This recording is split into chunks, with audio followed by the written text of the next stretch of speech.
Hello friends, कैसे हो सब लोग। आई होप सब लोग अच्छे होंगे, बेहतर होंगे और स्वस्थ होंगे। Welcome to fares cloud learn to lead. This is Ashu. और यार आज हम डिस्कस करेंगे 3 अप्रैल 2021 के बहुत ही इंपॉर्टेंट करंट अफेयर, जिसमें से आप दो बेस्ट इमेजेस यहाँ पे देख रहे हो।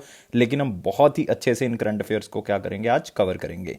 गाइस, इससे पहले कि मैं आगे बढ़ूँ, आपने इस वीडियो को लाइक करना है, शेयर करना है मैक्सिमम टू मैक्सिमम, क्योंकि हमें आपकी सपोर्ट की ज़रूरत है। और साथ ही साथ दोस्तों, आपने चैनल को सब्सक्राइब कर देना अगर आप पहली बार इस वीडियो को देख रहे हैं। तो गाइज, आप हमारी एप्लीकेशन को डाउनलोड कर सकते हो। एप्लीकेशन का नाम क्या है, करियर्स क्लाउड। और इसका लिंक जो है वो डिस्क्रिप्शन बॉक्स में दिया हुआ है, उससे आप इसको डाउनलोड कर सकते हो। और जैसे ही आप डाउनलोड करोगे उसके बाद ये फर्स्ट विंडो जो है वो ओपन होगी। फर्स्ट विंडो में आप जो है वो लॉग इन करोगे अपनी ईमेल आईडी के थ्रू। और जैसे ही आप लॉग इन करोगे फिर उसके बाद आपको सेकंड विंडो अपीयर होगी, और सेकंड विंडो में आपने क्रैक करंट अफेयर्स के ऊपर क्लिक करना है, जिससे जो है वो आप हमारा करंट अफेयर जो है वो सब्सक्राइब कर सकते हो। हम आपको 1 साल का भी और 2 साल का भी करंट अफेयर जो है वो हम प्रोवाइड कर रहे हैं। और इसका प्राइस दोस्तों बहुत ही मिनिमल है। एक बार आप चेक करें, खुद सरप्राइज हो जाएंगे कितने कम प्राइस पे हम आपको प्रोवाइड कर रहे हैं। लेकिन यार, आप इसको खरीदेंगे क्यों, मतलब हम इसमें आपको क्या प्रोवाइड कर रहे हैं। हम इसमें आपको दे रहे हैं daily current affairs. Daily current affair में 3 तरह के सेक्शंस होंगे। एक में उस दिन के डिटेल्ड करंट अफेयर्स होंगे, एक में जो है वो क्वेश्चन एंड आंसर फॉर्मेट में करंट अफेयर्स होंगे, एक जो है वो आप हमारी एप्लीकेशन पे क्विज दे सकते हैं। उससे आप देख सकते हो यार, मुझे पढ़ा हुआ जो है वो कितना याद रहता है, उस क्विज से आप अपने आप को जो है वो जांच सकते हो। ऐसे ही दोस्तों वीकली सेक्शन में होगा। वीकली सेक्शन में हर वीक के लिए हम आपको 3 सेक्शन देंगे। एक में डिटेल्ड करंट अफेयर होगा उस वीक का, एक में जो है वो करंट अफेयर्स होंगे क्वेश्चन एंड आंसर फॉर्मेट में उसी वीक के, एक में आप हमारी एप्लीकेशन के ऊपर टेस्ट दे सकते हो, मतलब जान सकते हो कि यार मुझे कितना करंट अफेयर याद रहता है और कितना और पढ़ने की जरूरत है। नेक्स्ट होगा दोस्तों monthly current affair section. Monthly current affair section में हम आपको बहुत सी पीडीएफ प्रोवाइड कर रहे हैं। जैसे कि पहली पीडीएफ है स्टडी पीडीएफ, मतलब इसमें आपको पूरे दिन का डिटेल्ड करंट अफेयर जो आप पढ़ रहे थे, वीकली का पढ़ रहे थे, उसको पूरा का पूरा कंपाइल करके पूरा मंथ का करंट अफेयर जो बनाया जाता है। तो पूरे मंथ का करंट अफेयर जो है आप इससे पढ़ सकते हो डिटेल्ड फॉर्म में। फिर आप उसको जांचने के लिए, मतलब रिवाइज करने के लिए क्वेश्चन एंड आंसर पीडीएफ का यूज करोगे, ताकि आप जो है वो रिवाइज कर सको क्वेश्चंस को बार बार। और फिर आपको मिलेगी एक टॉप 100 करंट अफेयर्स, मतलब best to best 100 current affair उस मंथ के, ताकि एग्जाम से पहले आप ओनली बेस्ट करंट अफेयर्स को अच्छे से पढ़ के जाएं। और गाइस, एक और पीडीएफ है, पॉकेट पीडीएफ है। नाम से पता लग रहा है कि यार आप इस पीडीएफ का यूज कर सकते हो अपने एग्जाम से पहले जल्दी जल्दी में करंट अफेयर को रिवाइज करने के लिए। ये तो हो गया दोस्तों जैन का, मतलब ये एग्जांपल आपको जैन के करंट अफेयर्स की मिल रही है, मतलब डेली, वीकली और मंथली करंट अफेयर्स की। लेकिन हम आपको स्मार्ट वर्क भी करवाएंगे। स्मार्ट वर्क के थ्रू हम आपको स्मार्ट पीडीएफ्स प्रोवाइड करते हैं। स्मार्ट पीडीएफ्स का मतलब है कि हम आपको ऐसी पीडीएफ्स प्रोवाइड करेंगे जिसके थ्रू आपका एग्जाम जो है वो आराम से जो है वो क्रैक हो सकता है करंट अफेयर सेक्शन के अंदर। तो इसमें हम आपको प्रोवाइड करते हैं सबसे पहले topic wise PDF. Topic wise PDF का मतलब है दोस्तों कि किसी एग्जाम के अंदर जो है वो आपको आएगा एप्स एंड वेब पोर्टल्स, आपको पता है यार ज्यादा पूछे जाते हैं, या फिर अपॉइंटमेंट्स ज्यादा पूछे जाते हैं, स्पोर्ट्स का ज्यादा पूछा जाता है। तो आप यहां से क्या कर सकते हो, उसको यूज कर सकते हो, इस पीडीएफ का आप यूज कर सकते हो। तो आप देख सकते हो यहाँ पे apps and web portal, important days, books and authors, appointments हैं आपके पास, नेशनल अफेयर्स हैं, इंटरनेशनल अफेयर्स हैं। तो आप इन पीडीएफ्स का यूज करके फटाफट करंट अफेयर्स को एग्जाम से पहले रिवाइज कर सकते हो। और जो बच्चे दोस्तों बैंकिंग एस्पिरेंट्स हैं, उनके लिए हम 2 सेक्शन अलग से बनाते हैं, specially for the banking aspirants. RBI का एग्जाम दे रहे हो, एलआईसी का दे रहे हो, तो यार इसमें आपको बैंकिंग और इकोनॉमी का एक पीडीएफ मिलेगा, जिसमें आपको क्वेश्चन एंड आंसर पीडीएफ में जो है वो आपको करंट अफेयर्स मिलेंगे। और इसमें आपको एक क्विज सेक्शन भी मिलेगा, जो हमारी एप्लीकेशन के ऊपर आप इसको क्या कर सकते हो, क्विज को लगा सकते हो और अपने आप को देख सकते हो कि यार मुझे कितना करंट अफेयर जो है वो याद है। एक हम प्रोवाइड करते हैं एग्जाम पीडीएफ, जो हर एग्जाम के लिए इंपॉर्टेंट है, और इसमें हम करंट अफेयर्स को कंपाइल करते रहते हैं और best to best current affairs आपको देते हैं। एक होगा स्पेशल करंट अफेयर, जिसमें बजट और इकोनॉमिक सर्वे आपको मिलेगा। इसमें आपको 2 चीजें मिलेंगी, एक तो डिटेल्ड बजट और इकोनॉमिक सर्वे, जो जो उसके मेजर पॉइंट्स हैं कोई भी मिस नहीं करेंगे, और साथ ही साथ एक्सपेक्टेड क्वेश्चन जो आपके एग्जाम में यहां से पूछे जा सकते हैं। और गाइस, इसमें हम आपको साथ में क्या प्रोवाइड कर रहे हैं, स्टेट करंट अफेयर। ये बहुत इंपॉर्टेंट है, क्योंकि जब आप एसएससी की तैयारी कर रहे हो, बैंकिंग की तैयारी कर रहे हो, तो यार आप साथ में अपनी स्टेट की भी तो तैयारी करोगे। तो जब स्टेट की तैयारी करोगे तो इसका मतलब आपको स्टेट करंट अफेयर की जरूरत पड़ेगी। तो यार यहां पे आपको एक अलग से सेक्शन मिलेगा स्टेट करंट अफेयर्स का, तो आप यहां से अपनी स्टेट की प्रेपरेशन भी कर सकते हो। मतलब कोई भी करंट अफेयर हम नहीं छोड़ेंगे, चाहे वो नेशनल हो, स्टेट हो, इंटरनेशनल हो, मतलब किसी भी तरह का हो। तो हमारी टीम इसके ऊपर 24 घंटे मतलब काम करती है, रात को भी वो लगे रहते हैं करंट अफेयर्स को इकट्ठा करने में, और कोई भी न्यूज जो है वो आपकी ना मिस हो जाए इंपॉर्टेंट, तो उसके ऊपर पूरी टीम काम करती है। तो गाइस, इतने अच्छे से करंट अफेयर आपको करवाए जा रहे हैं, तो आज ही इस एप्लीकेशन को डाउनलोड कर लें। लिंक जो है वो डिस्क्रिप्शन बॉक्स में गिवन है, और डिस्क्रिप्शन बॉक्स से डाउनलोड करके आपने क्या करना है, आपने क्रैक करंट अफेयर्स के ऊपर क्लिक करना है, और 1 साल और 2 साल की सब्सक्रिप्शन आप बाय कर सकते हो, मतलब 2021 और 2021 और 22 की कंबाइंड भी आप सब्सक्राइब कर सकते हो। 24 महीने के करंट अफेयर आपको मिल जाएंगे। और एक बार प्राइस को जरूर चेक करें यार, बहुत ही मिनिमल प्राइस पे हम इसको प्रोवाइड कर रहे हैं, और उसके ऊपर भी हम आपको 10% एक्स्ट्रा डिस्काउंट दे रहे हैं। अगर आप इस कोड का यूज करेंगे ASH10, तो आपको एक्स्ट्रा 10% डिस्काउंट जो है वो जरूर मिल जाएगा। और दोस्तों एक चीज आपने और याद रखनी है, वो क्या है कि अगर आप 2020 का करंट अफेयर परचेज करना चाहते हैं, क्योंकि 2020 का अभी जो एग्जाम हो रहे हैं उसमें 2020 का भी पूछा जाएगा, तो उसमें आप 6 महीने का करंट अफेयर जो लास्ट 6 मंथ्स है उसका भी आप बाय कर सकते हैं। लेकिन यार उसका प्राइस भी जो है वो बहुत ही कम है। इवन 2019 का तो हम फ्री में दे रहे हैं, 2020 का बहुत ही कम है, मतलब मात्र जो है वो आपको बहुत ही कम प्राइस में मिल जाएगा। एक बार आप जरूर चेक कर लें, वेबसाइट के ऊपर जो है वो आपको मिल जाएगा, और वेबसाइट से आप उसको सब्सक्राइब कर सकते हो, और उसमें भी आपको 10% एक्स्ट्रा डिस्काउंट मिल जाएगा अगर आप इस कोड को यूज कर लोगे। तो स्टार्ट करते हैं दोस्तों आज का करंट अफेयर 3 अप्रैल 2021 का। लेकिन फिर से मैं एक बार सारे स्टूडेंट से रिक्वेस्ट करना चाहूंगा कि यार वीडियो को लाइक कर दें। हमारा टारगेट है दोस्तों कितना, 700 प्लस लाइक्स जो हैं वो आपने प्रोवाइड करने हैं। चैनल को सब्सक्राइब कर दें अगर पहली बार देख रहे हैं, और शेयर कर दें यार मैक्सिमम टू मैक्सिमम। तो हम स्टार्ट करते हैं अपना पहला सेक्शन मोस्ट इंपॉर्टेंट क्वेश्चंस का। और आज इस करंट अफेयर में खास क्या है, आज जो है वो ज्यादा अपॉइंटमेंट्स हैं, तो ध्यान से देखना है, हर ऑप्शन को डिस्कस करेंगे अपॉइंटमेंट्स के साथ। तो पहला क्वेश्चन है, who will be honoured with the 51st दादा Sahib Phalke award for the year of 2019। तो यार वैसे तो 2020 का मिलना चाहिए था, लेकिन 2020 में दादा साहिब फाल्के अवार्ड दिया नहीं गया। उसके पीछे कारण आप लोगों को पता है कि कोविड-19 हो गया था, जिसके कारण जो है ये प्राइस जो है वो नहीं दिया गया। तो यार फिर तो अब क्वेश्चन बहुत ही सिंपल हो गया, और मेरे ख्याल से हर बच्चे को पता होगा कि ये दादा साहिब फाल्के अवार्ड जो है वो किसको दिया गया है। और मैं आपको बताना चाहूंगा कि दादा साहिब फाल्के अवार्ड जो है दोस्तों किस ईयर में स्टार्ट किए गए थे। दादा साहिब फाल्के अवार्ड स्टार्ट किए गए थे 1969 में स्टार्ट किया गया था इसको। और 1969 में इसको जो है वो कौन से अवार्ड के साथ दिया जाता है, याद रखना है, ये नेशनल फिल्म अवार्ड्स के साथ दिया जाता है। और उस टाइम पीरियड पे 17th नेशनल फिल्म अवार्ड्स चल रहे थे, जिस ईयर में दादा साहिब फाल्के अवार्ड्स को स्टार्ट किया गया था। तो एक तो ये हो गया कि 17th नेशनल फिल्म अवार्ड्स के साथ ही दादा साहिब फाल्के अवार्ड्स की शुरुआत हुई थी। और सबसे पहले जो है वो किसको मिला था, वो मिला था देविका रानी को। किसको मिला था, देविका रानी को, जिन्होंने अपना डेब्यू जो है वो कर्मा मूवी के साथ किया था 1933 में। और इनको जो है वो फर्स्ट लेडी कहा जाता है इंडियन सिनेमा का। तो देविका रानी आपने याद रखना है, फर्स्ट दादा साहिब फाल्के। तो ये तो क्वेश्चन बहुत इंपॉर्टेंट हो गया। अब जो 2019 का मिला है, क्योंकि 2020 का तो आपके पास कोई भी नहीं है, 2019 का जो दादा साहिब फाल्के अवार्ड मिला है वो दोस्तों किसको मिला है, क्योंकि आप यार काफी बच्चों ने पढ़ा होगा कि रजनीकांत को मिला है वो तो, लेकिन रजनीकांत यार ऑप्शन में नहीं है। तो रजनीकांत का यार ओरिजिनल नाम देखो, उनका ओरिजिनल नाम ढूंढो क्या है, तो आंसर क्या होगा, सी होगा दोस्तों। क्या होगा, सी होगा। शिवाजी राव गायकवाड़ जो है वो क्या होगा, आंसर होगा। इन्हीं को क्या कहा जाता है, इन्हीं को रजनीकांत कहा जाता है। तो ये तो याद रहेगा सर बिल्कुल।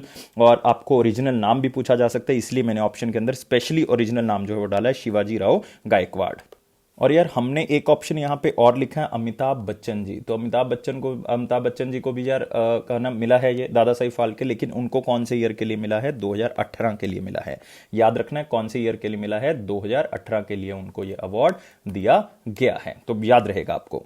और आपने एक चीज और याद रखनी है अमिताभ बच्चन जी के बारे में, जो रिसेंटली हुई है कि इनको एक अवार्ड मिला है दोस्तों, FIAF अवार्ड 2021 भी इनको मिला है।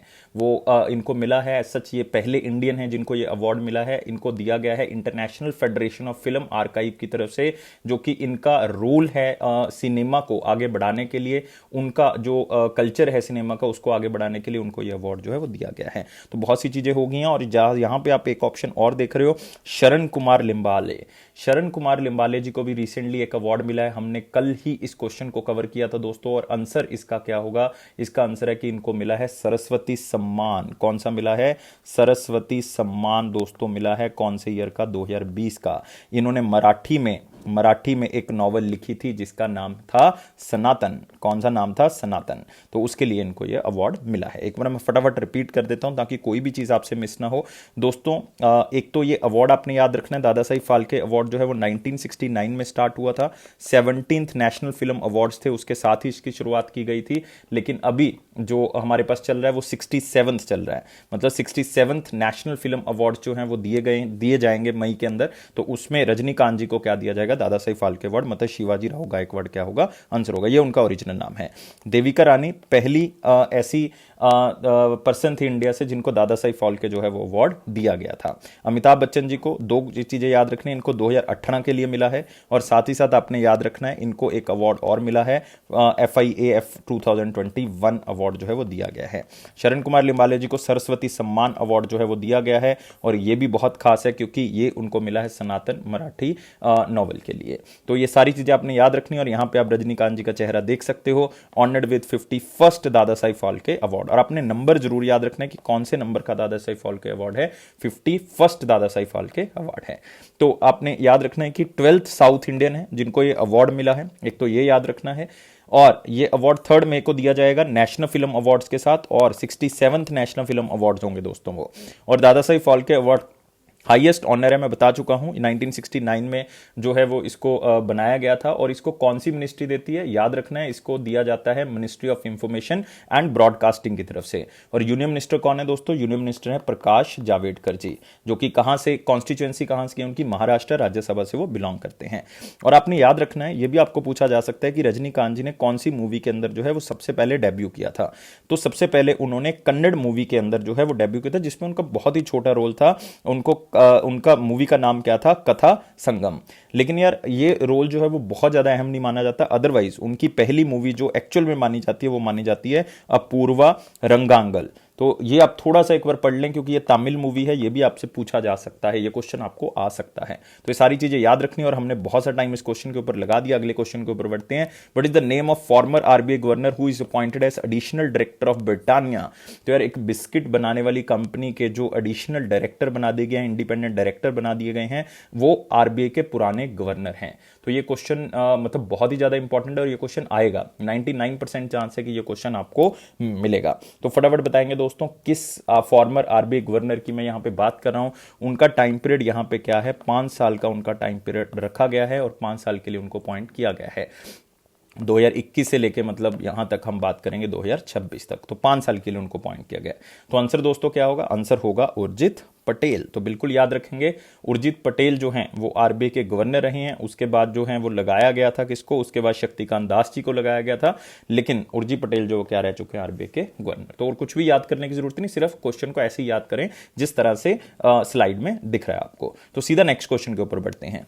Which country top the list of countries with most number of real time transactions in the digital payment in 2020।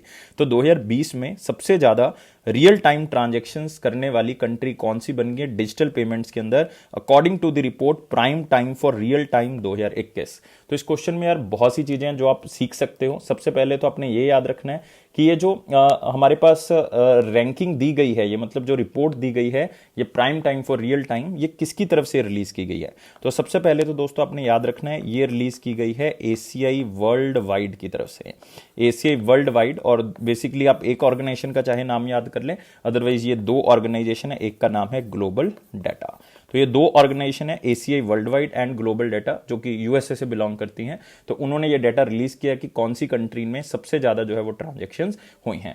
और इंडिया में जो ट्रांजैक्शंस हैं वो सबसे ज्यादा हुई हैं दोस्तों। ये हैरानी की बात है कि 25.5 बिलियन ट्रांजैक्शंस जो है वो इंडिया के अंदर हुई हैं 2020 के अंदर। इसका मतलब जो सबसे ज्यादा ट्रांजैक्शंस वाला कंट्री है वो दोस्तों इंडिया है। दूसरा स्थान जो है वो किसके पास गया है, चाइना के पास गया है, ऑलमोस्ट 15.7 बिलियन हुई हैं। और तीसरा स्थान दोस्तों किसके पास है, साउथ कोरिया। ये क्वेश्चन को मोस्ट इंपॉर्टेंट क्वेश्चन में मार्क कर ले। और डिजिटल पेमेंट्स इंडिया में बढ़ जाएंगी 71.7% तक 2025 तक ये बढ़ जाएंगी इंडिया में। और आप सोच सकते हो कि मतलब इतनी ज्यादा ट्रांजैक्शंस अगर होने लगी तो इसका मतलब जो व्हाइट मनी जो है वो इंडिया के अंदर क्या हो जाएगी, इंक्रीज हो जाएगी। और इनकम टैक्स पेयर्स भी जो है वो क्या हो जाएंगे, इंक्रीज हो जाएंगे। तो ये एक डाटा है जो कि prime time for real time 2021 की रिपोर्ट के अंदर दिया गया, जो कि ACI वर्ल्ड वाइड और ग्लोबल डाटा की तरफ से रिलीज किया गया। ये इंपॉर्टेंट नहीं है कि किसने रिलीज किया इसको। इंडिया का स्थान पहला है, चाइना का दूसरा है और साउथ कोरिया का क्या है, तीसरा है। और डिजिटल अकाउंट जो है वो इंडिया का बढ़ जाएगा, कितना हो जाएगा दोस्तों, 71 पॉइंट, ये गलत लिखा हुआ यहाँ पे, 71.7% जो है वो ट्रांजेक्शन जो है वो इंडिया की हो जाएंगी। ये मैं आपको पहले ही बता चुका हूं। और दोस्तों इस चीज के ऊपर आपने फोकस रखना है कि इंडिया के अंदर ये ट्रांजेक्शन क्या हो रही हैं, इंक्रीज हो रही हैं। और आपने एक चीज और याद रखनी है कि RBI डिजिटल पेमेंट इंडेक्स जो है वो RBI ने इंट्रोड्यूस कर दिया। तो RBI भी बताया करेगा कि कितनी कैशलेस ट्रांजैक्शन जो है वो कंट्री के अंदर हो रही है और उसकी ग्रोथ कितनी है, ताकि यार ये क्लियर हो कि कितनी ट्रांजेक्शन जो है वो लीगल तरीके से हो रही हैं और व्हाइट मनी जो है वो इंडिया के अंदर क्या हो रही है, इंक्रीज हो रही है। तो फटाफट अगले क्वेश्चन की तरफ बढ़ेंगे, इसमें सिर्फ आपने रैंकिंग को याद रखना है। अगला क्वेश्चन दोस्तों हमारे पास क्या है, एस जयशंकर एड्रेस दी 17th बिम्स्टेक। तो यहां पे इंपॉर्टेंट कीवर्ड आपको यहीं पे मिल गया, बिम्स्टेक, और ये 17th बिम्स्टेक है। बिम्स्टेक का मतलब है the bay of Bengal initiative for multi sectoral technical and economic cooperation, which country hosted this meeting.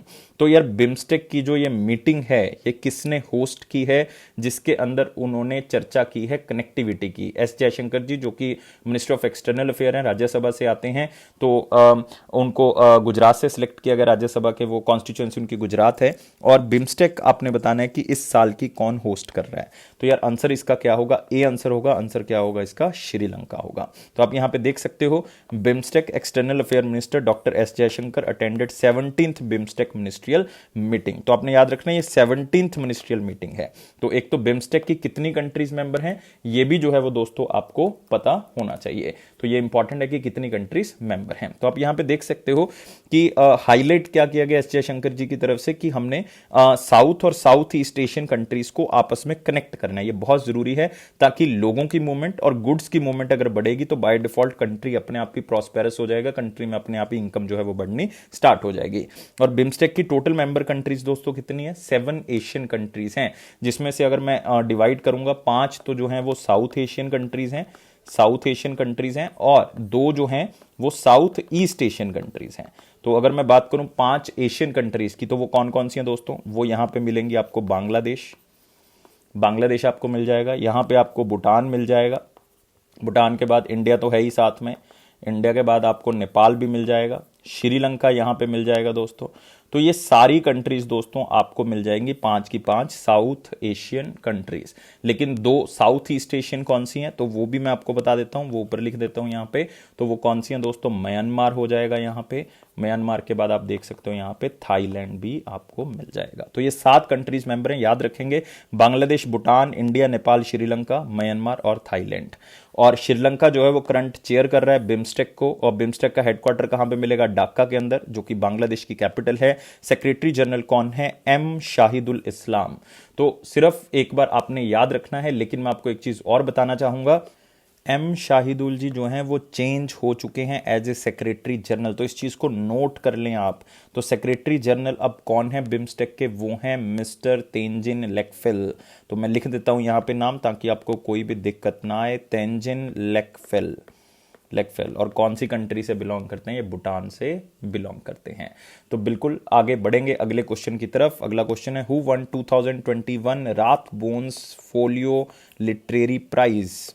तो दोस्तों शायद आप इस प्राइज का नाम पहली बार सुन रहे होगे और बहुत से स्टूडेंट होंगे जिन्होंने सच में पहली बार सुना होगा, लेकिन दोस्तों इस अवार्ड को याद रख लेना है क्योंकि ये प्राइज लिटरेचर के अंदर ओनली एक ऐसा प्राइज है जो सारी कैटेगरीज के अंदर दिया जाता है। मतलब चाहे वो फिक्शन है, चाहे वो नॉन फिक्शन है, मतलब फिक्शन मतलब अपनी तरफ से मनगढ़ंत बनाया हुआ, नॉन फिक्शन मतलब असलियत हो सकती है, पोइट्री हो सकती है दोस्तों, मतलब ये पूरे वर्ल्ड के लोगों को दिया जाता है, मतलब पूरे वर्ल्ड में जितने भी राइटर्स हैं उसमें से चुना जाता है। और ये पहले जो है वो एक लंदन के अंदर एक पब्लिशर सोसाइटी है जिसका नाम है दी फोलियो सोसाइटी।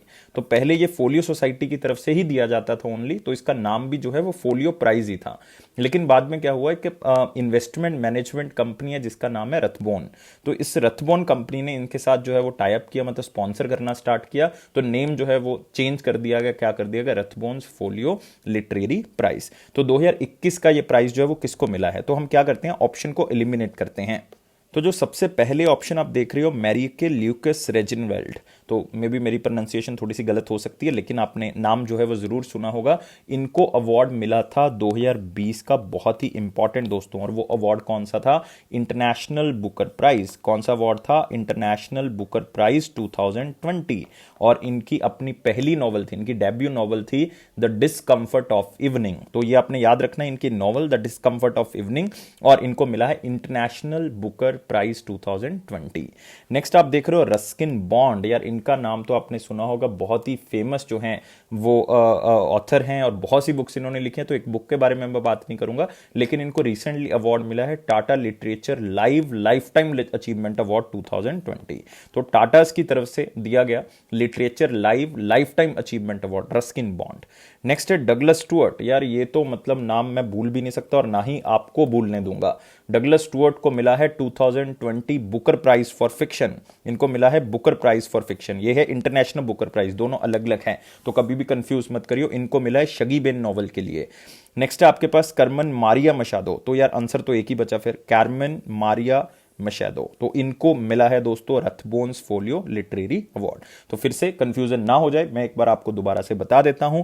मैरिएके ल्यूकस रेजिनवर्ल्ड को कौन सा मिला, एक बार इसको रब कर देते हैं, तो इनको अवार्ड कौन सा मिला है, इंटरनेशनल बुकर प्राइज 2020। इनकी जो बुक है या इनकी जो नॉवल है वो कौन सी है, वो भी आपने जो है वो साथ में याद रख लेनी है, the discomfort of evening. Ruskin bond को मिला है Tata life time achievement award 2020, ये लाइफ टाइम अचीवमेंट है तो पर्टिकुलर एक नॉवल के लिए नहीं मिलेगा। डगलस स्टॉट, ये आपको पता है कि इनको शगी बेन और इनको बुकर प्राइज जो है वो दिया गया है, तो ये भी नाम जो है वो आपने याद रखना है बुकर प्राइज का। मैन बुकर प्राइज जो है वो मिला है 2020 का। नेक्स्ट है कार्मेन मारिया मशाडो और इनको मिला है दोस्तों रथबोन्स फोलियो लिटरेरी अवार्ड। और इनको फिर कौन सी नॉवल के लिए दिया गया है ये आपने याद रखना है, इनको मिला है इन द ड्रीम हाउस, बिल्कुल याद रखेंगे, इन द ड्रीम हाउस। तो इस नॉवल के लिए इनको क्या मिला है, ये अवार्ड जो है वो दिया गया है, और ये बुक जो है वो रिलीज की गई थी 2019 में, और ये इनके अपने ही स्ट्रगल के बारे में है, इनकी अपनी मेमोरीज के बेस्ड पे ये बुक जो है वो लिखी गई है। और मैं इस अवार्ड के बारे में सारी चीजें आपको बता चुका हूं, नॉवल का नाम हम बात कर चुके हैं, और ये एक ऐसा अवार्ड है जो ओनली एक ऐसा अवार्ड है जो सब कैटेगरीज में दिया जाता है पूरे वर्ल्ड के अंदर, सारे राइटर्स को जो है इसमें से चुना जाता है। और पहले इसको फोलियो सोसाइटी ही चलाती थी, तो इसका नाम भी यही था, लेकिन बाद में रथबोन इन्वेस्टमेंट मैनेजमेंट ने इसको जो है वो स्पॉन्सर करना स्टार्ट किया, फिर नाम जो है वो इसका क्या हो गया, चेंज हो गया। सिर्फ इतना याद रखेंगे, अगले क्वेश्चन के ऊपर आते हैं। Who became the brand ambassador of digit insurance, a general insurance company. तो यार ये तो बहुत ही सिंपल तरीके से आप याद रख सकते हो, इसमें भी हम ऑप्शंस को एलिमिनेट करेंगे, किस तरह से ऑप्शंस को एलिमिनेट करेंगे वो आप यहां पे देख सकते हो। जैसे कि आप देख रहे हो कुलदीप हांडू जी को बनाया गया brand ambassador fit India movement का। कौन सा, फिट इंडिया मूवमेंट, ये वुशु चैंपियन है। नेक्स्ट ए आर रहमान, तो दोस्तों आपको पता है ए आर रहमान जो है वो बाफ्टा इनिशिएटिव के जो हैं वो क्या बनाए गए हैं, ब्रांड एम्बेसडर बनाए गए हैं, बाफ्टा इनिशिएटिव या BAFTA breakthrough. Next Viswanathan Anand, तो यार ये नाम तो मतलब चेस जो बच्चे पसंद करते हैं तो उनके लिए मैं कहूंगा कि बहुत ही इंपॉर्टेंट नाम है, और इनके जैसा प्लेयर जो है वो दोस्तों नहीं हो सकता, और इनको बनाया गया किसका brand ambassador, world wide fund India environment. तो याद रखेंगे world wide fund India environment, तो ये तो याद रहेगा। तो इसका मतलब एक ही ऑप्शन बचा दोस्तों, कौन सा, विराट कोहली। तो इसका मतलब मैं दोबारा से रिपीट कर रहा हूं, Kuldeep Handoo ji fit India movement के जो हैं वो क्या बनाए गए हैं, brand ambassador, A R Rahman BAFTA breakthrough के, Viswanathan Anand world wide fund के, और विराट कोहली किसके बनाए गए हैं, डिजिट इंश्योरेंस के। तो बिल्कुल याद रहेगा दोस्तों, विराट कोहली बनाए गए। और विराट कोहली यार बहुत से ऐसे ब्रांड हैं जिनके वो ब्रांड एम्बेसडर, एमआरएफ टायर्स के हैं, वो ग्रेट लर्निंग के रिसेंटली बनाए गए हैं, फिलिप्स इंडिया के वो ब्रांड एम्बेसडर हैं, उबर इंडिया के ब्रांड एम्बेसडर हैं, इवन अगर आप देखोगे ब्लू स्टार एयर कंडीशनिंग के वो आप कह सकते हो कि ब्रांड एम्बेसडर हैं, हिमालय के वो ब्रांड एम्बेसडर, मिंत्रा के हैं, तो बहुत सी कंपनीज हैं, लेकिन यार फिर भी आप कुछ जो है वो इंपॉर्टेंट याद रखोगे। और यहाँ पे बात हो रही है डिजिट इंश्योरेंस कंपनी की, और विराट कोहली को बनाया गया है। तो आप यहाँ पे देख सकते हो मुस्कुराता हुआ चेहरा विराट कोहली जी का, और डिजिट इंश्योरेंस, और मुस्कुराएंगे भी क्यों नहीं, क्योंकि रिसेंटली वो जीत के आए हैं यार, वनडे सीरीज उन्होंने जीती है, उन्होंने टेस्ट सीरीज को जो है वो जीता है, उन्होंने 2020 सीरीज को जीता है, तो मुस्कुराएंगे तो बिल्कुल।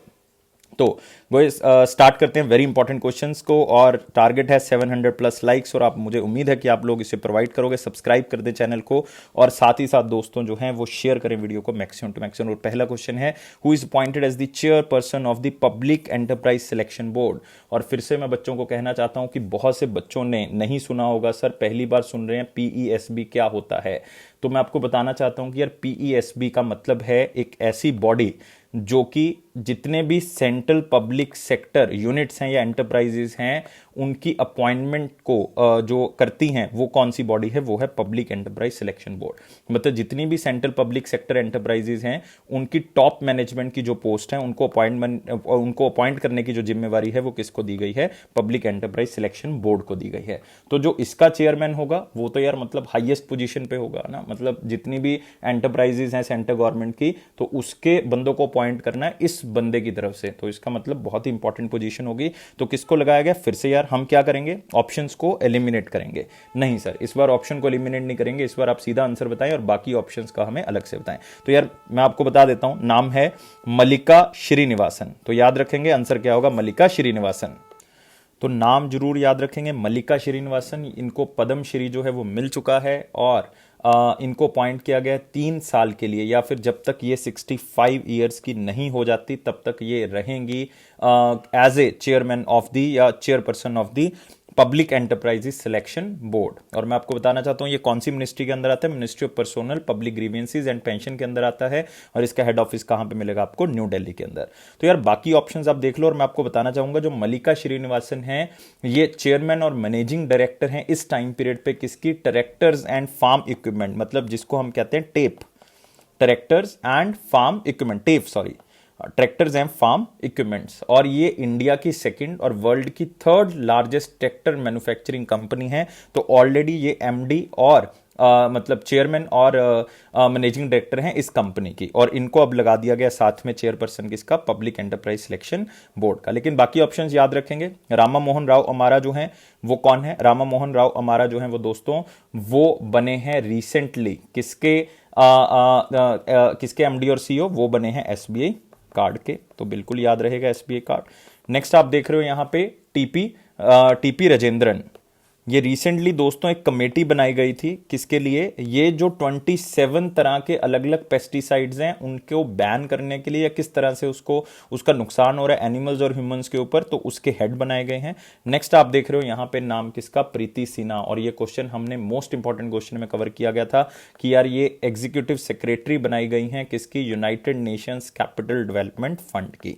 तो प्रीति सिन्हा का नाम आपने याद रखना है। तो ये सारे के सारे आपकी अपॉइंटमेंट्स हो चुकी हैं। Mallika Srinivasan first private sector specialist appointed as the chief of public enterprises selection board, जिसका काम क्या है कि जितने भी सेंट्रल एंटरप्राइजेस हैं उनकी जो टॉप मोस्ट पोजीशंस हैं उनको अपॉइंट करना। तो आप यहां पे देख सकते हैं कि वो ऑलरेडी जो हैं वो क्या हैं, वो ऑलरेडी चेयरमैन और मैनेजिंग डायरेक्टर हैं करंटली किस कंपनी की, ट्रैक्टर्स एंड फार्म इक्विपमेंट, जो कि इंडिया की सेकंड और वर्ल्ड की third largest tractor manufacturing company है। इनको पद्मश्री मिल चुका है 2014 के अंदर फॉर ट्रेड एंड इंडस्ट्री। और गाइस याद रखना है कि ये जो बॉडी है पब्लिक एंटरप्राइजेस सिलेक्शन बोर्ड, उसके अंदर एक चेयरपर्सन होंगे, 3 मेंबर होंगे। और चेयरपर्सन आप देख चुके हैं, मेंबर आपको याद करने की जरूरत नहीं, लेकिन एक बात याद रखनी है कि टाइम पीरियड कितना होता है, 3 साल का। और पीएससी भी रिस्पॉन्सिबल किसके लिए, ये भी हम बात कर चुके हैं। तो अगले क्वेश्चन की तरफ बढ़ते हैं। अगला क्वेश्चन है who assumed the charge as the director general of employees state insurance corporation. तो आप सोचोगे सर आज इतनी अपॉइंटमेंट्स हम कर रहे हैं यार, बहुत इंपॉर्टेंट अपॉइंटमेंट्स हैं, तो बिल्कुल याद रखना है। इवन कोई भी अपॉइंटमेंट हम छोड़ नहीं रहे, जितनी भी आ रही हैं सारी की सारी कर रहे हैं। और ऐसी वैसे भी ऑर्गेनाइजेशन जो है वो आपके लिए क्या है, इंपॉर्टेंट है। तो फटाफट बताएंगे दोस्तों किसको अपॉइंट किया गया है recently director general of the ESIC, और किसको रिप्लेस किया है ये भी आप साथ में मुझे बता देंगे। तो यार जिसको रिप्लेस किया है उनका नाम तो याद रखना ही रखना है, उनका नाम है अनुराधा प्रसाद। तो अनुराधा प्रसाद जी का टाइम पीरियड जो है वो बढ़ाया गया था पहले, लेकिन अब जो है वो बदल दिया गया है। तो आंसर दोस्तों क्या होगा, आंसर होगा मुखमीत एस भाटिया। तो याद रखना है मुखमीत एस भाटिया जो है नाम है। और ये ऑर्गेनाइजेशन दोस्तों इंपॉर्टेंट है, एसिक जो है that is the employees state insurance corporation, नाम से पता लग रहा है किसके लिए काम करती है, और ये ministry of labour and employment के अंदर आती है। तो बिल्कुल याद रखेंगे। और 1990 बैच के जो है वो आईएएस ऑफिसर हैं, झारखंड कैडर से बिलोंग करते हैं, मुखमीत एस भाटिया। तो नाम जरूर याद रखेंगे। और बाकी जो अपॉइंटमेंट्स है वो भी मैं आपको बता देता हूं कि बाकी किस किस को अपॉइंट किया गया है। तो दोस्तों सबसे पहला नाम अगर आप यहां पे देखोगे वो किसका है, वो है पीसी कंदपाल जी का। पीसी कंदपाल जो है वो रिसेंटली क्या लगाए गए हैं, ये लगाए गए हैं MD and CEO of SBI general insurance. तो याद रखना एसबीआई जनरल इंश्योरेंस के एमडी और सीईओ कौन लगाए गए हैं? पीसी कंदपाल। नेक्स्ट दोस्तों आपके पास नाम है एसएन सुब्रमण्यम। तो ये भी मैंने आपको मोस्ट इंपॉर्टेंट क्वेश्चन में कवर करवाया था कि ये चेयरमैन लगाए गए हैं दोस्तों किसके? ये चेयरमैन लगाए गए हैं नेशनल सेफ्टी काउंसिल के। किसके? National safety council. नेक्स्ट है दोस्तों मार्क लिलिस्टोसेला।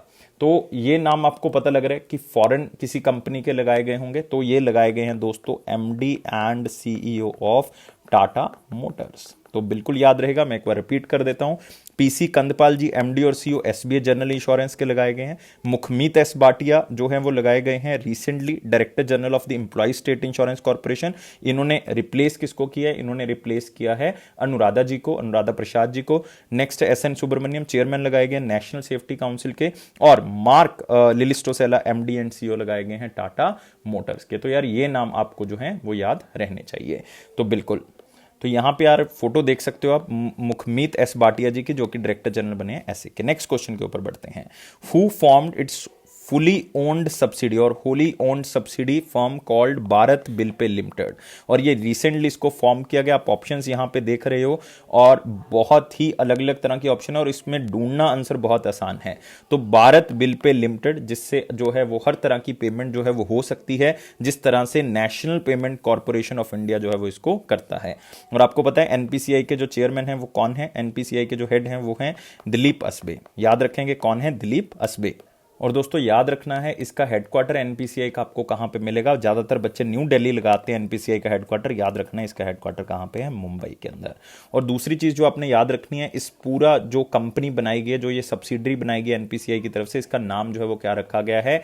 एनबीबीएल। एनबीबीएल का मतलब है NPCI Bharat bill pay limited. तो ये नाम जो है वो आपने जरूर याद रखना। और एनपीसीआई के बारे में आपको बता दूं किस ईयर में बनाई गई थी? 2008 में इसको बनाया गया था under the payment and settlement system act of 2007। तो इस चीज को याद रखेंगे। और रिसेंटली दोस्तों एनपीसीआई ने एक अपना जो भारत इंटरफेस मनी ऐप है, मतलब जो बीम ऐप है उनकी, बीम यूपीआई है, उसके अंदर एक सेक्शन इन्होंने लॉन्च किया था यूपीआई हेल्प। तो ये भी आप याद रख सकते हो कि ये भी जो है वो किसने स्टार्ट किया था? एनपीसीआई की तरफ से स्टार्ट किया गया था। तो NPCI setup subsidiary firm Bharat bill पे, जिसके अंदर जो है वो आप पेमेंट जो है वो हो सकती है। तो इसकी पेड अप कैपिटल दोस्तों कितनी है? 5 लाख रुपए। शेयर्ड कैपिटल जो है वो कितनी है? 1 करोड़ रुपए। तो ये आपने जो है वो जरूर याद रखना है, ये इंपॉर्टेंट है और जो बैंकिंग की तैयारी कर रहे हैं उनसे ये क्वेश्चन जो है वो पूछा जा सकता है। और एमबीबीएल जो है वो एक पब्लिक कंपनी रजिस्टर होगी दिसंबर 2020 के अंदर विद 3 डायरेक्टर्स। मतलब इसके जो डायरेक्टर्स होंगे वो 3 डायरेक्टर्स होंगे इसके, और 3 डायरेक्टर्स में एक तो दोस्तों एनपीसीआई के चीफ ही होंगे, और वो एनपीसीआई के चीफ कौन है? दिलीप असबे जी हैं। और जो बाकी 2 हैं वो एक तो एसबीआई के डिप्टी मैनेजिंग डायरेक्टर हैं रविंद्र पांडे जी, और एक एनपीसीआई के नॉन एग्जीक्यूटिव चेयरमैन हैं विश्वा मोहन मोहापात्रा। तो वो भी जो है वो इनके साथ है, लेकिन आपने याद कुछ नहीं रखना है इसमें, सिर्फ यही याद रखना है कि इनके 3 जो है वो क्या होंगे? डायरेक्टर्स होंगे। और ये जो न्यू एंटिटी बनाई गई है, ये हर तरह की पेमेंट जो है वो सर्विसेज कस्टमर को क्या करेंगे? प्रोवाइड करेंगे। चाहे वो बिल पेमेंट हो, चाहे वो इलेक्ट्रिसिटी का कोई भी मतलब बिल पेमेंट हो, टेलीकॉम हो, डीटीएच हो, गैस हो, एजुकेशन फीस हो, वाटर हो, मुंसिपल, मतलब कुछ भी हो यार, वो आप इसके थ्रू जो है वो पेमेंट कर सकते हो। और ट्रांजैक्शन जो है वो किसी भी मल्टीपल चैनल पे आप कर सकते हो, चाहे वो इंटरनेट बैंकिंग के थ्रू कर दो, मोबाइल बैंकिंग के थ्रू कर दो, मोबाइल वॉलेट्स के थ्रू कर दो, एटीएम के थ्रू कर दो, वो आपकी चॉइस है। तो मतलब ये एक नया सिस्टम जो है वो एनपीसीआई की तरफ से स्टार्ट किया गया पेमेंट करने का। और एनपीसीआई के बारे में मैं रिसेंट न्यूज भी आपको बता चुका हूं कि इन्होंने यूपीआई हेल्प नाम से जो है वो रिसेंटली एक चीज स्टार्ट की थी। किसके अंदर? वो बीम ऐप के थ्रू इन्होंने स्टार्ट किया था, भारत इंटरफेस फॉर मनी। और बीम का मतलब याद रखना, ये काफी बार एग्जाम में पूछ चुके हैं, खास करके बैंकिंग स्टूडेंट्स को बता रहा हूं, भारत इंटरफेस फॉर मनी, और इसके ऊपर ही उन्होंने यूपीआई हेल्प नाम से स्टार्ट किया था। नेक्स्ट क्वेश्चन के ऊपर बढ़ते हैं। Venkaiah Naidu released a book agriculture in India contemporary challenges in the context of doubling farmer income, authored bye home. तो यार सब बच्चों को पता है, हम हर बार कहते हैं कि फार्मर्स की इनकम को डबल करना है, सरकार का टारगेट है कौन से ईयर तक? 2022 तक। तो सरकार कर पाएगी, तो उसके लिए उन्होंने कुछ लिखा है और बुक का नाम है agriculture in India contemporary challenge. तो उसके लिए क्या क्या चैलेंजेस जो हैं वो फेस कर रही है सरकार, या क्या क्या चैलेंजेस जो है वो किसान फेस कर रहे हैं, तो उसके बारे में लिखा हुआ है। लेकिन इस बुक की खास बात क्या है कि इसको रिलीज जो है वो किसने किया है, वेंकैया नायडू जी ने इसको रिलीज किया है। और इस बुक को दोस्तों लिखा किसने है, जो फॉर्मर चीफ सेक्रेटरी रह चुके हैं आंध्र प्रदेश के, आंसर क्या होगा, डॉक्टर मोहन कांडा जी। तो याद रखना है, इन्होंने इस बुक को लिखा है और फार्मर्स के लिए, इसलिए हम इस क्वेश्चन को वेरी इंपॉर्टेंट क्वेश्चन में कवर कर रहे हैं, क्योंकि आजकल स्ट्राइक चल रही है दिल्ली के अंदर, तो इसलिए आप जो है वो इसको याद जरूर रखोगे। और बाकी जो दोस्तों ऑप्शंस देख रहे हो वो आपके लिए इंपॉर्टेंट है। लाइक जुम्फा लहरी जी, इन्होंने एक बुक लिखी थी रिसेंटली, उस बुक का नाम क्या था, उस बुक का नाम था वेयर अबाउट्स। तो याद रखना है उस बुक का नाम क्या था, वेयर अबाउट्स। दूसरा नाम जो आप देख रहे हो यहां पे है पवन सी लाल। पवन सी लाल ने कौन सी बुक लिखी थी, यस मैन। यस मैन का मतलब है यस बैंक के जो फाउंडर रहे हैं, the untold story of the Rana Kapoor, तो उसके बारे में जो है वो इसके अंदर बताया हुआ है। नेक्स्ट एक बहुत ही फेमस नाम रहा है और हमने इसको इवन कवर भी किया था क्वेश्चन को, और जस्टिस ए के राजन। जस्टिस ए के राजन ने लिखा था, जो एग्रीकल्चर के 3 लॉज थे उसके बारे में लिखा था। तो एग्रीकल्चर एक्ट ऑफ 2020 ये बुक का टाइटल था। तो सारी बुक्स याद रखनी है, Jhumpa Lahiri whereabouts, Pawan C Lall yes man मतलब राणा कपूर जी के बारे में लिखा हुआ है, डॉक्टर मोहन कांडा जी ने लिख दिया agriculture in India contemporary challenge, justice A के राजन ने लिखा था एग्रीकल्चर एक्ट 2020। तो आप यहाँ पे स्टार्टिंग पेज देख रहे हो यार, एग्रीकल्चर के क्या क्या चैलेंजेस हैं कि फार्मर की इनकम को हमने क्या करना है, डबल करना है, कि किस तरह से क्रॉप प्रोडक्टिविटी बढ़ सकती है, पशुपालन किस तरह से आप इंप्रूव कर सकते हो, कॉस्ट ऑफ प्रोडक्शन को किस तरह से जो है वो हम कम कर सकते हैं, और साथ ही साथ जो है वो इनपुट को कम करके किस तरह से आउटपुट को मैक्सिमाइज कर सकते हैं, क्रॉप इंटेंसिटी किस तरह से बढ़ा सकते हैं, नॉन फार्म ऑक्यूपेशन किस तरह से शिफ्ट कर सकते हैं, क्योंकि फार्मिंग जो है वो काफी हद तक जो है वो उसमें इनकम कम है, तो काफी लोगों के लिए बर्डन बन रहा है, तो हम किस तरह से नॉन फार्म एक्टिविटीज के अंदर जो है वो अटैच हो सकते हैं। तो ये सारी चीजें आपने याद रखनी है। और नाम किस तरह से याद रखोगे, डॉक्टर मोहन कांडा जी, मैं बता चुका हूं इनकी स्पेशलिटी क्या थी, कि ये आंध्र प्रदेश कैडर के जो है वो चीफ सेक्रेटरी रह चुके हैं, और ये आंध्र प्रदेश कैडर के ही एक IAS ऑफिसर भी हैं। नेक्स्ट आते हैं दोस्तों unique land parcel identification number. एक तो ये याद रखना है यूएल पिन क्या है, unique land parcel identification number UL pin will be provided to every plot of India. मतलब जितने भी प्लॉट्स हैं यार इंडिया के अंदर, उनको एक यूनिक नंबर दिया जाएगा, जैसे कि आपका आधार नंबर है, वैसे ही एक लैंड को नंबर दे दिया जाएगा जिसका नाम है यूएल पिन। तो ये भी क्वेश्चन आपको पूछा जा सकता है कि यार उसका नाम बताएं, जो एक लैंड को जो है वो नंबर डिनोट किया जाता है, उसका नाम है unique land parcel identification number. मतलब उसके ऊपर आप लैंड की कोई भी डिटेल निकाल सकते हो। और ये यूएलपीएन जो है वो कितने डिजिट्स का होगा, तो मैंने तो आपको बहुत ही सिंपल सा क्वेश्चन पूछ लिया, अदरवाइज अगली बार जो है मैं क्वेश्चन अलग तरीके से पूछूंगा यहाँ पे। तो यार कितने डिजिट्स का होगा, वो 14 डिजिट्स का होगा, याद रखना है। इसमें जो है वो लैटिट्यूड लॉन्गिट्यूड जो कोऑर्डिनेट्स होंगे उसके थ्रू इसको बनाया जाएगा, और जो है वो इससे पता लग जाएगा कि कहाँ पे एग्जैक्ट लोकेशन में वो है, और सारी चीज़ें यहाँ से क्लियर हो जाएंगी। और जब ये मिल जाएगा तो इसका मतलब जो लैंड के रिगार्डिंग डिस्प्यूट्स हैं वो सारे के सारे यहाँ पे क्या हो जाएंगे, क्लियर हो जाएंगे। और यूएलपीएन की फुल फॉर्म जो है वो जरूर याद रखनी है, unique land parcel identification number. हर प्लॉट को दे दिया जाएगा, और रिसेंटली इसको जो वो 10 स्टेट्स के अंदर स्टार्ट किया गया, लेकिन मार्च 2022 तक इसको पूरे इंडिया में जो है वो लॉन्च कर दिया जाएगा। तो जो यूपीएससी के स्टूडेंट है वो ये याद कर लें कि ये 10 स्टेट्स में इनिशियली स्टार्ट किया गया था, और इसको आधार के साथ लिंक किया जाएगा। और गाइस यूएलपीएन जो है वो इंडिया का digital India land record modernisation programme के साथ जो है इसको स्टार्ट किया गया है। मतलब ये प्रोग्राम तो बहुत पुराना है, DILRMP जिसको कहा जाता है digital India land records modernisation programme, जिसमें सब कुछ ऑनलाइन कर देंगे, वो जितनी चाहे वो रजिस्ट्री है सब कुछ ऑनलाइन करना है। और ये प्रोग्राम 2008 में मनमोहन सिंह गवर्नमेंट की तरफ से लॉन्च किया गया था, और इसकी जो पहुंच है इस पूरी स्कीम की, प्रोग्राम की, ये 2023-24 तक एक्सटेंड की गई है, क्योंकि इसका जोर जो है वो अब थोड़ा सा ज्यादा चल रहा है। मतलब इसको अब थोड़ा सा ज्यादा जो है वो नई इनिशिएटिव के थ्रू इसको जोड़ा जा रहा है, तो इस चीज को याद रखना है। और आधार के साथ लिंक करेंगे, रेवेन्यू कोड मैनेजमेंट सिस्टम जो है वो इसके अंदर आ जाएगा, बैंक्स का जो डाटा है वो भी जो है वो प्रॉपर्टी का साथ में लिंक हो जाएगा, तो सब कुछ जो है वो ऑनलाइन हो जाना है, और इसमें ट्रांसपेरेंसी जो है वो क्या हो जाएगी, इंक्रीज हो जाएगी। तो इसमें इंपॉर्टेंट चीजें क्या है, यूएलपीएन क्या है, कितनी स्टेट्स में इसको स्टार्ट किया गया, कब तक पूरे भारत में इसको कर दिया जाएगा, आधार के साथ इसको लिंक किया जाएगा, ताकि कोई भी लैंड रिकॉर्ड्स हैं वो सेंट्रलाइज हो जाएंगे, और इसमें जो डिस्प्यूट्स हैं या इश्यूज जो चल रहे हैं वो सारे के सारे क्या हो जाएंगे, खत्म हो जाएंगे। और मिनिस्ट्री ऑफ रूरल डेवलपमेंट जो है वो इसको आगे बढ़ा रही है। यूनियन मिनिस्टर कौन है, Narendra Singh Tomar. Minister of state कौन है, निरंजन ज्योति। और यहाँ पे मिनिस्ट्री ऑफ एग्रीकल्चर की बात नहीं हो रही, मिनिस्ट्री ऑफ रूरल डेवलपमेंट की बात हो रही है।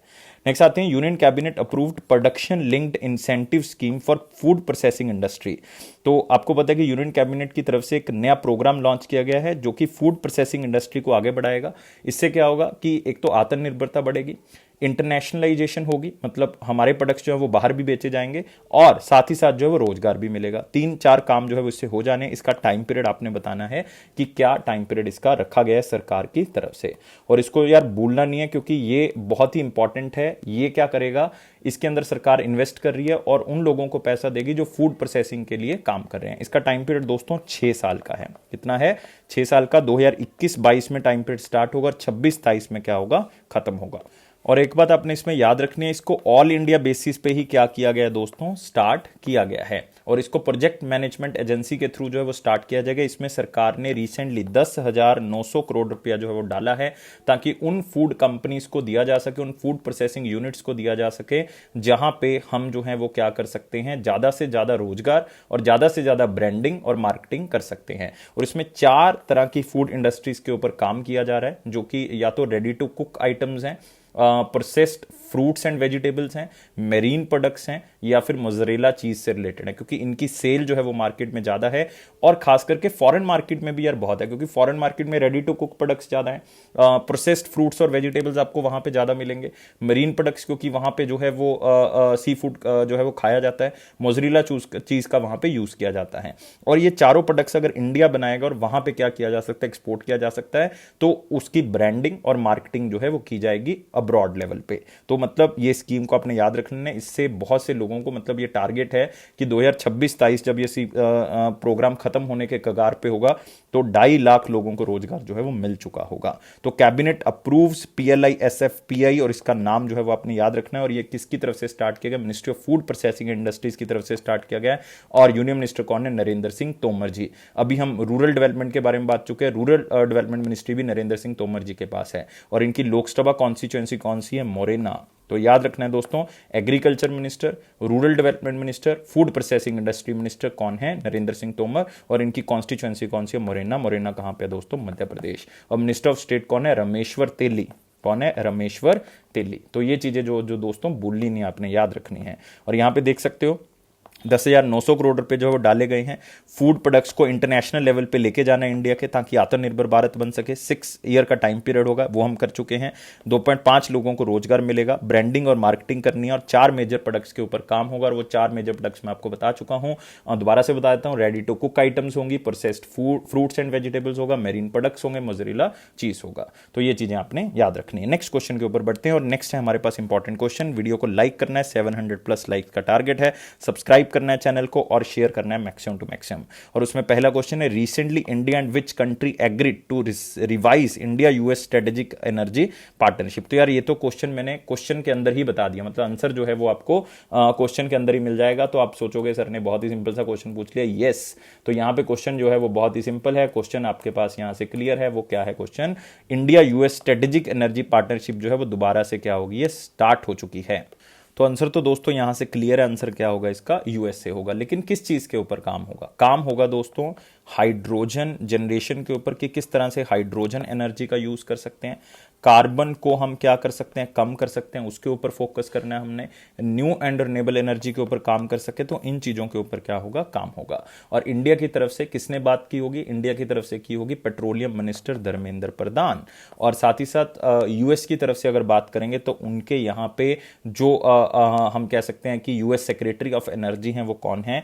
जेनिफर ग्रैनहोल्म है। तो लेकिन आप जेनिफर भी ओनली पढ़ लेंगे तो एक बार आपके दिमाग में जो है वो रहेगा। तो ये सिंपल सा क्वेश्चन है, इसलिए हम इसको मोस्ट इंपॉर्टेंट या वेरी इंपॉर्टेंट में नहीं ले रहे, इसको इंपॉर्टेंट क्वेश्चन में ले रहे हैं। तो सिंपली आपने इसको याद रखना है।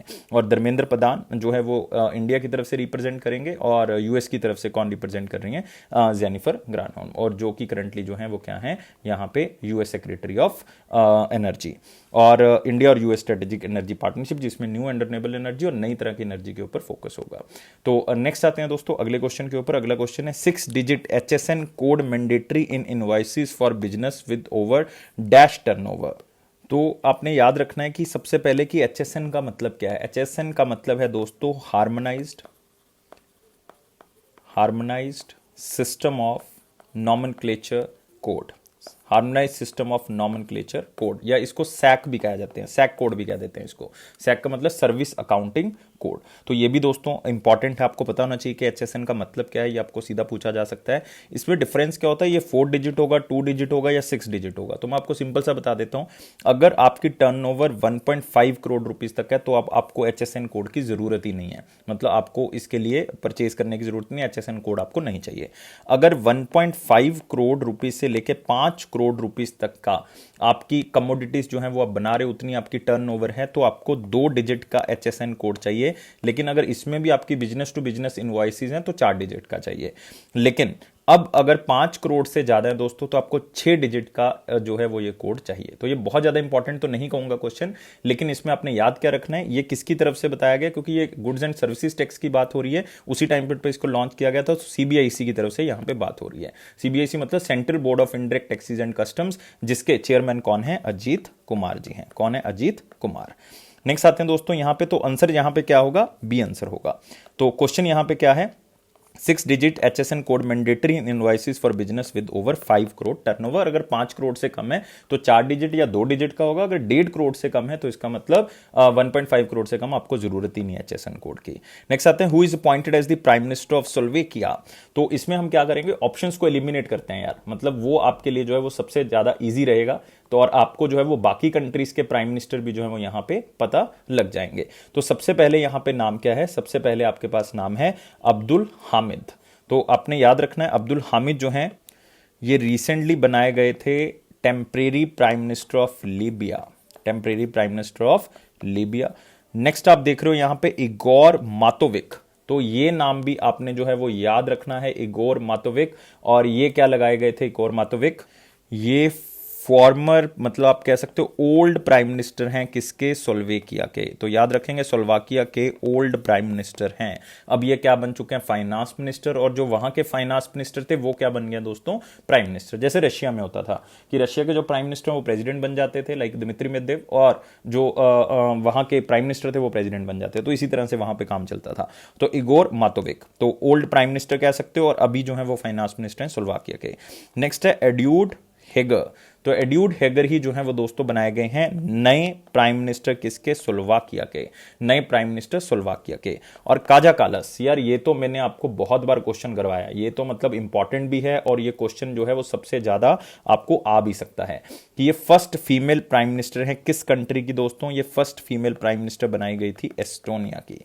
तो ये चीजें आपने याद रखनी है। तो हमारा आंसर यहां पे क्या होगा, सी होगा। काजा कालस जो है वो एस्टोनिया की first female prime minister, Igor Matovic old prime minister of Slovakia, Abdul Hamid जो है वो टेम्परेरी प्राइम मिनिस्टर बनाए गए थे लीबिया के, और अभी जो स्लोवाकिया के बनाए गए हैं वो बनाए गए हैं एडवर्ड हेगर। तो यार यहां पे कंट्री आपके लिए इंपॉर्टेंट कौन सी हो जाती है, कंट्री आपके लिए इंपॉर्टेंट हो जाती है स्लोवाकिया। स्लोवाकिया की जो कैपिटल है वो कौन सी है, ब्रातिस्लावा। तो ये आपने याद रखना है, क्या कैपिटल है, ब्रातिस्लावा। और करेंसी तो सबको पता होगा करेंसी कौन सी है, यूरो। आप एक पर पिक्चर देख सकते हैं एडवर्ड हेगर की, जो कि प्राइम मिनिस्टर बनाए गए हैं स्लोवेकिया के।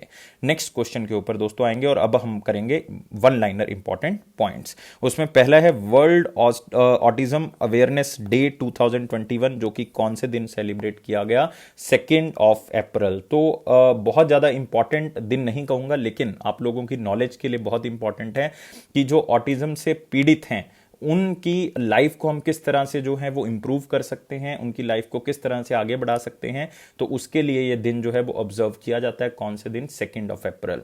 और इसको सेलिब्रेट करने का या आप कह सकते हो ऑब्जर्व करने का जो काम करता है वो कौन करता है, यूनाइटेड नेशंस, क्योंकि मैक्सिमम डेज जो है वो यूनाइटेड नेशन जनरल असेंबली की तरफ से जो है वो डिक्लेयर किए जाते हैं।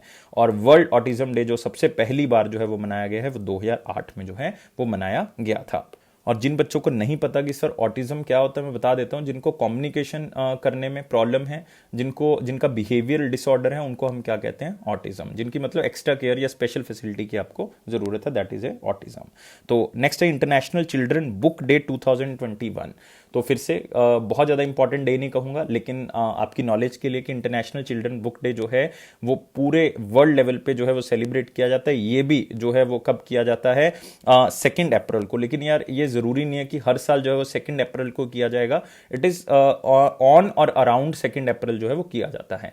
तो मतलब इसीलिए ये दिन जो है वो बहुत ज़्यादा इंपॉर्टेंट जो है वो नहीं कहूँगा। तो याद रखना है बस सिर्फ इंटरनेशनल चिल्ड्रन बुक डे, और इसमें कुछ भी इंपॉर्टेंट नहीं है। और international board on books for young people जो है वो एक है ऑर्गेनाइजेशन, वो भी आपके लिए इंपॉर्टेंट नहीं है। तो इस दिन को अगर छोड़ भी देंगे तब भी आपके लिए कुछ खास जो है वो इंपॉर्टेंट मिस नहीं होगा। Next, Kamlesh Chandra Chakravorty former RBI deputy governor passed away at the age of 68।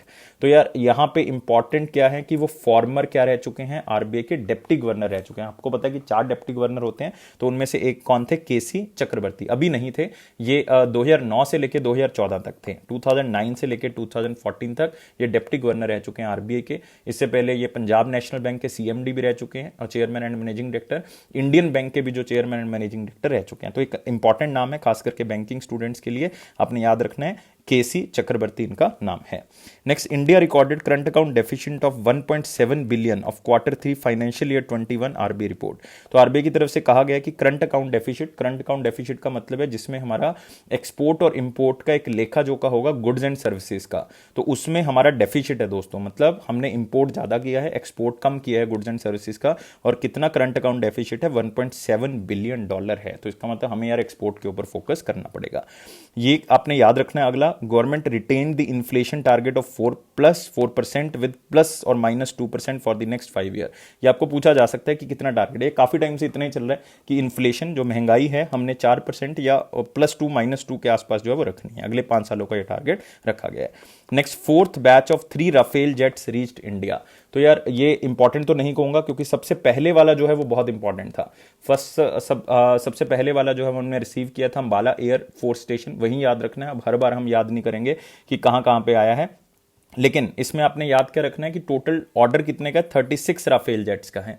कितने का है, 36 राफेल जेट का। फर्स्ट बैच आया था 5 का, दूसरा बैच जो है वो हमारे पास आया था 3 का, फिर आया हमारे पास 3 का, फिर अब आया 3 का, मतलब 9 तो ये हो गए 3 बैचेस के अंदर, 5 एक बार हो गए। टोटल कितने राफेल आ चुके हैं, 14 आ चुके हैं। कौन सी कंट्री से आए, ये दोस्तों आए हमारे पास फ्रांस के थ्रू। ये आपने याद रखना है, दसॉल्ट एविएशन फ्रांस की एरोस्पेस कंपनी है जिसके थ्रू ये हमें इंडिया में मिलेंगे। और टोटल कॉस्ट जो है वो इसकी कितनी है, 59,000 करोड़ रुपीज, मतलब ऑलमोस्ट 60,000 करोड़ रुपए। तो ये आपने याद रखना है। नेक्स्ट आते हैं दोस्तों question of the day. Question है 2 अप्रैल 2021 का। क्वेश्चन बहुत ही सिंपल था, who referred to Mahatma Gandhi as the father of the nation for the first time. Father of the nation जो है वो महात्मा गांधी जी को टाइटल जो है वो किसने दिया था, आंसर बहुत ही सिंपल था, सुभाष चंद्र बोस जी ने ये टाइटल जो है वो दिया था गांधी जी को फादर ऑफ द नेशन का। तो काफी बच्चों को ये नहीं पता होगा कि father of the nation title जो है वो क्यों दिया गया था या कब दिया गया था। ये दिया गया था दोस्तों जब इंडियन नेशनल आर्मी ने इंडिया के ऊपर अटैक किया था, ब्रिटिश इंडिया के ऊपर बेसिकली अटैक किया था इंडिया को आजाद करवाने के लिए 1945 में। तब सुभाष चंद्र बोस ने अपनी स्पीच के अंदर गांधी जी को क्या कहा था, फादर ऑफ द नेशन, राष्ट्रपिता का टाइटल जो है वो दिया गया था। और आपको पता है दोस्तों कि सुभाष चंद्र बोस जी ने एक पॉलिटिकल पार्टी भी बनाई थी 1939 के अंदर, जिसका नाम क्या रखा गया था, फॉरवर्ड ब्लॉक, क्योंकि उनका गांधी जी के साथ थोड़ा सा डिस्प्यूट हो गया था कांग्रेस सेशन के अंदर। तो उन्होंने कांग्रेस सेशन से रिजाइन करके उन्होंने जो है वो फॉरवर्ड ब्लॉक नाम से एक छोटा सा ग्रुप जो है वो बनाया था, 1939 में उन्होंने इसको बनाया था। तो इस चीज को भी आपने याद रखना है। तो सी राजागोपालाचारी जी, आपने नाम सुना होगा, सी राजागोपालाचारी फेमस नाम है। क्यों नाम इंपॉर्टेंट है, क्योंकि आजाद इंडिया के सबसे पहले गवर्नर जनरल कौन बने हैं, सी राजागोपालाचारी जी को बनाया गया है। सरदार वल्लभ भाई पटेल जी, बहुत ही इंपॉर्टेंट नाम है, बहुत सी चीजें जो इन्होंने की हैं। देश के पहले होम मिनिस्टर आप कह सकते हो, और देश के सबसे पहले डिप्टी प्राइम मिनिस्टर जो है वो कौन थे, सरदार वल्लभ भाई पटेल जी थे। इन्होंने बारडोली सत्याग्रह 1928 में जो है वो स्टार्ट किया था। जवाहरलाल नेहरू तो अपने आप में एक इंपॉर्टेंट नाम है ही। तो आगे बढ़ते हैं क्वेश्चन ऑफ द डे के ऊपर। क्वेश्चन ऑफ द डे दोस्तों क्या है, क्वेश्चन ऑफ द डे है हमारे पास, which title given by the British government to Mahatma Gandhi was surrendered during the non cooperation movement. तो जब नॉन कॉपरेशन मूवमेंट, मैं आपको हिंट देता हूं कि 1920 में नॉन कॉपरेशन मूवमेंट स्टार्ट हुई थी, तो उस टाइम पीरियड पे गांधी जी ने अपना टाइटल जो है एक वापस कर दिया था, जो कि ब्रिटिशर्स ने उनको दिया था एज ए, उनको सम्मान दिया था ब्रिटिशर्स ने, तो वो उन्होंने वापस कर दिया था। तो उस टाइटल का अपने नाम जो है वो यहां पे मुझे कमेंट बॉक्स के अंदर बताना है। और मैं बता देता हूं, जलियांवाला बाग इंसिडेंट के बाद, जो कि अमृतसर में हुआ था, जिसमें अंधाधुंध गोलियां चला दी गई थी और बहुत से लोग मारे गए थे, तो उसके बाद ये टाइटल जो है गांधी जी ने क्या कर दिया था, वापस कर दिया था और नॉन कॉपरेशन मूवमेंट को लॉन्च कर दिया था। तो तो यार ओनली कमेंट बॉक्स में आपने आंसर देना है।